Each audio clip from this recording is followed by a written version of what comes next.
इसी क्रम में बेटा हमारा अगला हेडिंग आता है। फर्स्ट हेडिंग आज का हमारा रहेगा बच्चों, इसका नाम है मित स्थायी अवस्था। मित स्थायी अवस्था मेटास्टेबल स्टेट इसको कहते हैं बच्चों। तो मेटास्टेबल स्टेट क्या होता है इसके बारे में हम लोग बात करेंगे, तो ध्यान रखना है थोड़ा सा। क्योंकि आप लोग जानते हैं कि हमने आपको बताया था कि जनरली सभी परमाणु जो होते हैं वो अपने ग्राउंड स्टेट में होते हैं। कहाँ होते हैं? ग्राउंड स्टेट का मतलब होता है अपने निम्नतम ऊर्जा स्तर में होते हैं। जानते होंगे आप लोग, उत्तेजन संक्रमण हम लोगों ने पढ़ा था, ठीक है। और जब उस परमाणु को या इलेक्ट्रॉन मान लिया जाए उसको किसी एक्स्ट्रा स्रोत से पर्याप्त मात्रा में ऊर्जा मिल जाती है तो वो अपने ग्राउंड स्टेट को छोड़ करके किसी हायर एनर्जी लेवल में चला जाता है और वहाँ 10⁻⁻8 सेकंड तक रुकता है। और रुकने के बाद में क्या होता है, जनरली अपना जो है अपने ग्राउंड स्टेट में वापस आ जाता है, ठीक है। लेकिन इसमें थोड़ा सा जो हमारा मेटास्टेबल स्टेट है इसमें थोड़ा सा डिफरेंस ये रहता है कि सामान्यतः किसी परमाणु की उच्च ऊर्जा, ठीक है, औसत आयु 10⁻⁸ सेकंड होती है, परंतु परमाणु के निकाय में कुछ ऐसी अवस्थाएं भी होती हैं जिनकी आयु 10⁻³ सेकंड या उससे भी अधिक होती है। तो इसको हम लोग क्या कहते हैं? मित स्थायी अवस्था कहते हैं। क्या करते हैं? मित स्थायी अवस्था कहते हैं। मित स्थायी अवस्था कहते हैं, ठीक है। तो इसको आपको क्या करना है बच्चों? ध्यान रखना है, ठीक है। नेक्स्ट में हम लोग क्या करेंगे, इसी क्रम में अगला हमारा टॉपिक रहेगा जनसंख्या व्युत्क्रमण। क्या रहेगा? जनसंख्या व्युत्क्रमण। इसको बच्चों ध्यान रखना है, इंपॉर्टेंट टॉपिक तो नहीं है लेकिन पढ़ना है इसको बच्चों, ठीक है। तो इसको आप लोग पढ़ लेंगे, ठीक है, शायद कोई दिक्कत नहीं। नेक्स्ट हमारा इसी क्रम में हमारा अगला टॉपिक रहेगा पंपिंग। क्या रहेगा बच्चों? पंपिंग। पंपिंग क्या होता है इसको ज़रा ध्यान रखना है बच्चों। पंपिंग को क्या होता है, पंपिंग इसको ध्यान रखेंगे तो देखिए पंपिंग को देख लीजिए ध्यान से। पदार्थ के परमाणुओं में जनसंख्या व्युत्क्रमण, अभी जो हमारा ऊपर वाला टॉपिक था, जनसंख्या व्युत्क्रमण को बनाए रखने की जो प्रक्रिया है, जो प्रोसेस है, ठीक है बच्चों, जो प्रोसेस है पदार्थ के परमाणुओं में जनसंख्या व्युत्क्रमण को बनाए रखने की जो प्रक्रिया है, जो प्रोसेस है, वो प्रोसेस ही बच्चों क्या कहलाती है? पंपिंग कहलाती है। इसमें परमाणु जो है वो निम्न ऊर्जा स्तर से उच्च ऊर्जा स्तर में पंप किए जाते हैं। क्या होता है इसमें? परमाणु निम्न ऊर्जा स्तर से कहाँ? हायर एनर्जी लेवल में, यानी ग्राउंड स्टेट से, या जो हमारा लो एनर्जी लेवल है उससे कहाँ होता है, क्या होता है, परमाणु हायर एनर्जी लेवल में जो है उसको क्या किया जाता है? पंप किया जाता है, ठीक है बच्चों। और पंपिंग की क्रिया जो है वो कई प्रकार से की जाती है, ठीक है बच्चों। लेकिन इसमें सबसे ज़्यादा प्रचलित तरीका जो है वो प्रकाशीय पंपिंग यानी ऑप्टिकल पंपिंग का है। कौन सा है बच्चों? प्रकाशीय पंपिंग यानी ऑप्टिकल पंपिंग का हमारा सबसे बेस्ट तरीका है। तो पंपिंग के बारे में आपको पता चल गया। पदार्थ में परमाणुओं के क्या होता है, जनसंख्या व्युत्क्रमण बनाए रखने की जो प्रक्रिया है उस प्रक्रिया को ही बच्चों क्या कहा जाता है? पंपिंग कहते हैं। और परमाणु निम्न ऊर्जा स्तर से उच्च ऊर्जा स्तर में जो होता है वो क्या होता है? पंप किया जाता है। यही प्रोसेस हमारी पंपिंग कहलाती है। पंपिंग की क्रिया बच्चों कई प्रकार से की जाती है, लेकिन सबसे बेस्ट जो रहता है, सबसे बेहतरीन तरीका जो है वो कौन सा है? हमारा ऑप्टिकल पंपिंग का है। कौन सा है बच्चों? ऑप्टिकल पंपिंग का जो प्रोसेस है वो सबसे ज़्यादा बेस्ट रहता है, ठीक है बच्चों। नेक्स्ट, सक्रिय पदार्थ, एक्टिव मटेरियल। क्या होता है बच्चों हमारा सक्रिय पदार्थ यानी एक्टिव मटेरियल बच्चों क्या होता है? तो सक्रिय पदार्थ की हम लोग बात करेंगे। सक्रिय पदार्थ में हमारा क्या आता है? एक्टिव मटेरियल होता है। एक्टिव मटेरियल क्या होता है? वह पदार्थ जिसमें पंपिंग प्रक्रिया द्वारा जनसंख्या व्युत्क्रमण प्राप्त कर लिया जाता है। वह पदार्थ एक ऐसा सब्सटेंस जिसमें पंपिंग की जो प्रोसेस है उस प्रोसेस के द्वारा बच्चों जनसंख्या व्युत्क्रमण क्या होता है? प्राप्त किया जाता है। उसे हम लोग क्या कहते हैं? वो जो है सक्रिय पदार्थ यानी एक्टिव मटेरियल कहलाता है, ठीक है। तो थ्योरिकल है बेटा, इसको ध्यान रखना है, आसानी से कर सकते हैं। वह पदार्थ जिसमें पंपिंग प्रक्रिया द्वारा जनसंख्या व्युत्क्रमण प्राप्त किया जाता है उसे सक्रिय पदार्थ कहा जाता है, ठीक है बच्चों, ध्यान रखना है इसका। नेक्स्ट हमारा अगला टॉपिक आता है लेज़र के प्रकार, types of laser. Types of laser, तो क्या होता है? लेज़र की फुल फॉर्म आपको पता है, एल, ठीक है। क्या होता है बच्चों? लेज़र की फुल फॉर्म तो आप लोग जानते हैं सभी बच्चे। लेज़र की फुल फॉर्म क्या होती है आप जानते हैं? LASER,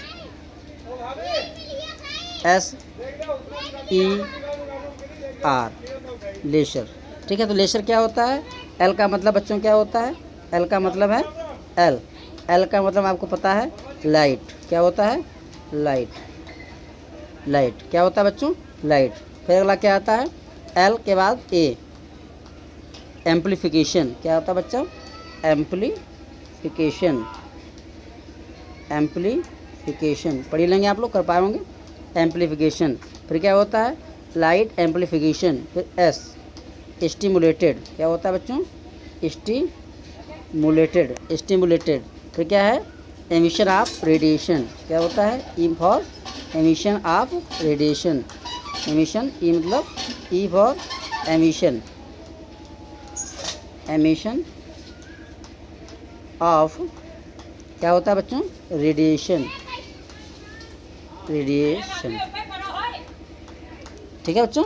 तो फुल फॉर्म आपको ध्यान रखनी है, कितने टाइप्स का होता है 3 टाइप्स का होता है। नंबर 1 कौन सा होता है बेटा, ध्यान रखना है ठोस अवस्था लेज़र, कौन सा सॉलिड स्टेट लेज़र।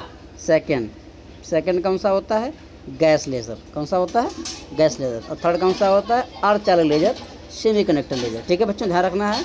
फर्स्ट कौन सा है सॉलिड स्टेट लेज़र, सेकंड कौन सा है गैस लेज़र, और थर्ड कौन सा है अर्धचालक लेज़र यानी सेमीकंडक्टर लेज़र। इसको बच्चों हमको ध्यान रखना है, याद रखना है। तो अब हमारा नंबर 1 सबसे पहला क्या बताया गया आपको, solid state laser, solid state laser. Number 1 की बात करेंगे बच्चों हम लोग सॉलिड स्टेट लेज़र की, ठीक है। तो इसको पढ़ते हैं। तो जो हमारा रूबी लेज़र ठोस अवस्था लेज़र का एक क्या है एग्जाम्पल है। ठोस अवस्था लेज़र का पहला एग्जाम्पल क्या है बच्चों रूबी लेज़र है। कौन सा एग्जाम्पल है हमारा इसका एग्जाम्पल बच्चों क्या है इसका ठोस अवस्था लेज़र का एग्जाम्पल क्या है बच्चों रूबी लेज़र। कौन सा रूबी लेज़र, रूबी लेज़र कैसा है रूबी, याद रखना है इसको। लेज़र किसका एग्जाम्पल है बच्चों नंबर 1 का, नंबर 1 मतलब ठोस अवस्था लेज़र सॉलिड स्टेट लेज़र का एग्जाम्पल है, ध्यान रखना है इसको। ठोस अवस्था लेज़र उत्पादन प्रक्रिया में परमाणु के उच्च ऊर्जा एवं मूल ऊर्जा स्तरों के बीच में एक मित स्थायी ऊर्जा स्तर पाया जाता है। तो इसमें क्या होता है जो ठोस अवस्था लेज़र है उसमें उत्पादन प्रक्रिया में परमाणु के उच्च ऊर्जा स्तर यानी हाई एनर्जी लेवल और मूल ऊर्जा स्तर मतलब ग्राउंड स्टेट के बीच में एक मित स्थायी अवस्था या एनर्जी लेवल हमको प्राप्त होता है, ठीक है बच्चों ध्यान रखना है इसका में, ठीक है। इसी प्रकार से अगला हमारा टॉपिक रहेगा इसी का रूबी लेज़र क्या होता है, इसके बारे में हम लोग बात करते हैं। तो बच्चों रूबी लेज़र क्या है इसको हमें पढ़ना होगा कि क्या होता है हमारा रूबी लेज़र। तो रूबी लेज़र के बारे में बात करेंगे हम लोग। तो सबसे पहले हमारा टॉपिक रहेगा रूबी लेज़र, क्या रहेगा रूबी लेज़र, रूबी इसको नोट करेंगे आप लोग लेज़र। सबसे पहला टॉपिक कौन सा रहेगा रूबी लेज़र। अब रूबी लेज़र क्या होता है देखिए, रूबी क्रिस्टल का जो हमारा प्रयोग था वो सर्वप्रथम TH माइमन, इनको ध्यान रखना है, एक साइंटिस्ट है बच्चों, कौन से TH माइमन, कौन थे TH माइमन, इसको हमें ध्यान रखना है TH माइमन। सबसे पहले वैज्ञानिक थे TH माइमन नाम वैज्ञानिक थे, उन्होंने रूबी एल्युमिनियम डाइऑक्साइड का फार्मूला आपको ध्यान रखना है Al2O3, उसका जो क्रिस्टल था होता है जिसमें 0. इसकी संख्या को ध्यान रखना है 0.05% क्रोमियम ऑक्साइड Cr2O3, इनको फार्मूला ध्यान रखना है बेटा, याद करना पड़ेगा आपको, ठीक है। Cr2O3, ठीक है, किसमें Al2O3 का मतलब क्या हुआ एल्युमिनियम डाइऑक्साइड, इसमें क्या मिलाया जिसमें 0.05% क्रोमियम ऑक्साइड Cr2O3 अपद्रव्य यानी इम्प्योरिटी के रूप में इसको क्या करा गया मिला दिया गया। इम्प्योरिटी किसकी थी याद रखना है, इम्प्योरिटी बच्चों किसकी थी, इम्प्योरिटी थी Cr2O3 की, मिलाई किस में गई, ठीक है Al2O3 में, बना क्या रूबी क्रिस्टल, क्या बना Ruby crystal,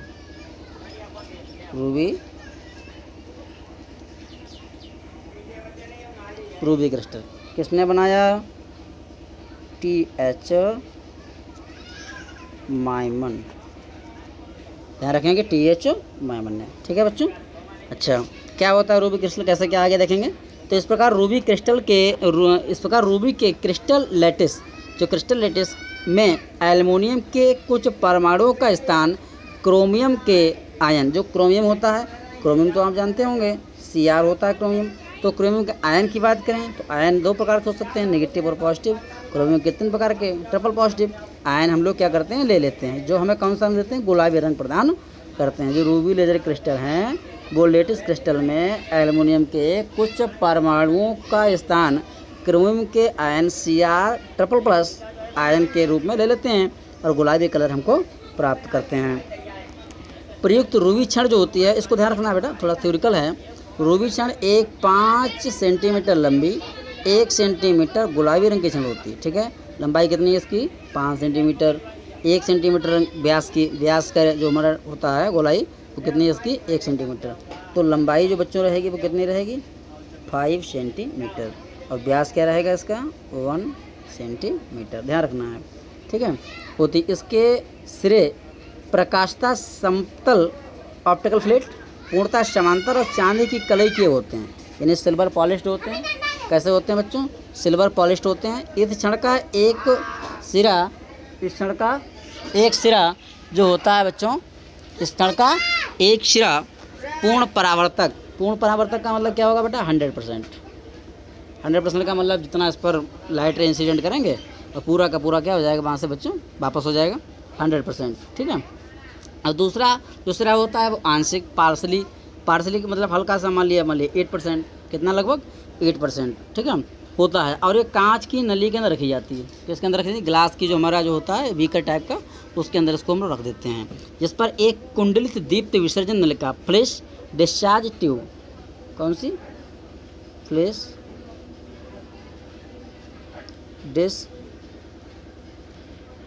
discharge tube, press discharge tube, ठीक है, लिपटी रहती है। ठीक है, इस नली में जीनॉन, ठीक है, जीनॉन गैस जो होती है बच्चों, क्या होती है, उसको हम लोग भर देते हैं। कौन सी गैस भर देते हैं, जीनॉन गैस, उसमें क्या करते हैं बच्चों, भर देते हैं। ये हमारा इसका स्ट्रक्चर रहेगा। डायग्राम इसका इस तरीके का बच्चों है, तो डायग्राम को भली भांति देख लें।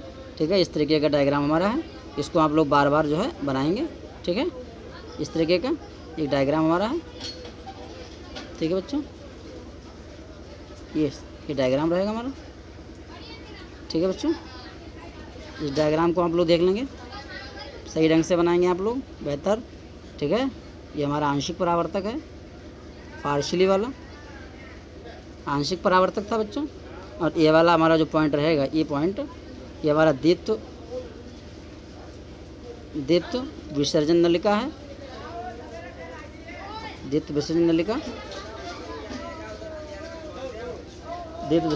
नलिका बच्चों। ठीक है, नीचे वाला क्या है, शक्ति स्रोत से इसको जोड़ देते हैं, किससे, शक्ति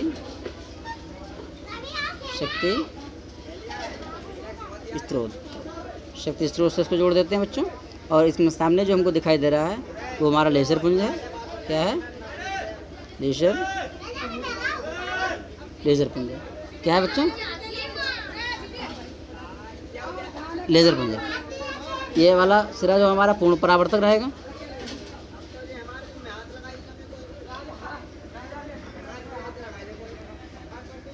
पूर्ण परावर्तक कैसा है, पूर्ण परावर्तक। और इधर वाला जो फार्मूला वो कैसा रहेगा, शीतलक। ये जो रहेगा वो क्या है बच्चों, शीतलक रहेगा, इसको ध्यान रखना है। तो ये हमारा जो रहेगा डायग्राम बच्चों, डायग्राम को बनाना पड़ेगा बार बार आपको। ठीक है, उसको देख लेना बच्चों। फिर हमारा इसी क्रम में हमारा नेक्स्ट टॉपिक रहता है प्रचलन, ऑपरेशन। ठीक है, ऑपरेशन। तो इसमें इस तरीके का हमारा जो है एक डायग्राम और बनना है बच्चों, इसको ध्यान रखना। इस तरीके का कई बार बना चुके हैं। तो पहला वाला E1, दूसरा वाला लाइन E2, तीसरा वाला E3।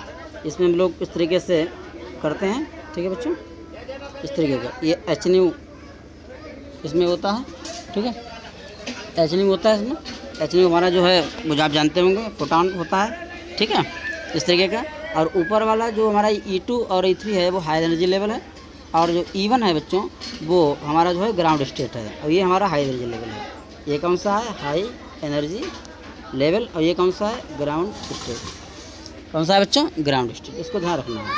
ठीक है, तो प्रचालन में क्या करना है बच्चों कि क्रोमियम के आयनीय मूल अवस्था E1 के ऊपर 2 ऊर्जा अवस्थाएं E1 और E3 होती हैं। E1 के ऊपर कौन सी होती हैं, E2 और E3 होती हैं। E2 के नीचे एक मित स्थायी अवस्था होती है। E2 के नीचे जो व्यवस्था होती है वो कौन सी होती है? मित स्थायी अवस्था होती है। ठीक है बच्चों, और जिसका जीवन काल 10⁻³ सेकंड, कितना बच्चों? 10⁻³ सेकंड होता है, जो कि उच्च अवस्था के जीवन काल पता है आपको कितना होता है? 10⁻⁸ सेकंड होता है, पता होगा आपको। ठीक है, 10⁻⁸ सेकंड, उसका 5 मल्टीपल होता है, 5 गुना। कितना होता है बच्चों? उसका 5 गुना होता है। ठीक है, और यहाँ परमाणु उत्तेजित अवस्था में काफ़ी समय तक क्या होता है? रुके रहते हैं। काफ़ी समय तक यहाँ क्या होता है बच्चों? रुके रहता है।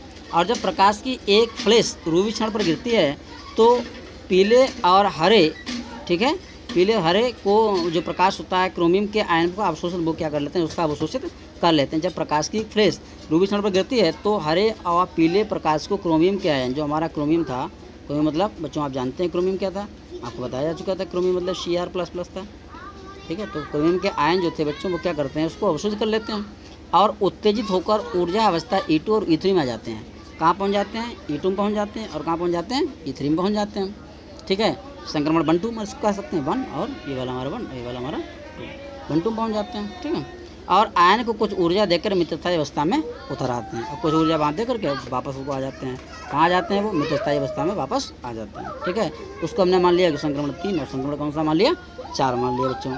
तो जब कोई उत्तेजित आयन स्वतः उत्सर्जन द्वारा मितस्थायी अवस्था M से मूल अवस्था E1 में आता है, जब वो M से मान लिया कहीं हाई एनर्जी लेवल से यहाँ से कहाँ आता है? E1 में आ जाता है, तो वह ऊर्जा स्तर के अंतर के तुल्य, इस तरीके का ध्यान रखना पड़ेगा आपको, 6943 एंगस्ट्रॉम, ठीक है, का लाल प्रकाश जो होता है फोटॉन का क्या करता है? उत्सर्जन कर देता है। ठीक है बच्चों, ठीक है, उत्सर्जन करता है। और संक्रमण 5 जो नीचे वाला था उसमें बच्चों क्या होता है कि फोटॉन जो है वो रूबी क्षण के समांतर गतिमान होकर क्षण के सिरों से बार बार परावर्तित होता है। कैसा होता है? परावर्तित। इस प्रकार किसी अन्य उत्तेजित आयन से टकराकर उत्तीव्र उत्सर्जन, आपको पढ़ाया जा चुका है, द्वारा दूसरा फोटॉन बच्चों क्या होता है? उत्पन्न हो जाता है। वो मान लिया हमने संक्रमण कितना है? 6 है। कितना संक्रमण है बच्चों? 6 संक्रमण। कितना है? 6 संक्रमण है। ठीक है, ये फोटॉन भी क्या होता है? हमारा जो है कला संबद्ध स्रोत रूबी क्षण के कारण क्या होता है? समांतर गतिमान होकर इसको बार बार परावर्तित होता है। और ये प्रक्रिया जो है बच्चों आगे भी दोहराई जाती है। इस प्रकार क्षण की अक्ष के समांतर गतिमान होकर इसके सिरों से बार बार परावर्तित होता रहता है और प्रक्रिया जब दोहराई जाती है, इस प्रकार क्षण की अक्ष के समांतर एक लाल फोटॉन पुंज जो है बच्चों वो क्या होता है? स्थापित हो जाता है। और जब इस पुंज की तीव्रता अत्यधिक हो जाती है तो एक अंश रूविक्षण के अंश परावर्तक सिरे से परावर्तित होकर बाहर निकल आता है, और यही किरण पुंज लेजर पुंज है। कौन सा बेटा है? ये लेजर पुंज है, और इसको लूवी लेजर में जनसंख्या व्युत्क्रमण के 3 स्तरों में प्राप्त होता है। कितने स्तरों में प्राप्त होता है? 3 स्तरों में। ठीक है, 3 स्तरों में हमको ये जो है बच्चों प्राप्त हो जाता है। ठीक है, तो इस तरीके से हम लोग उसको कर पाएंगे। आज के लिए बच्चों इतना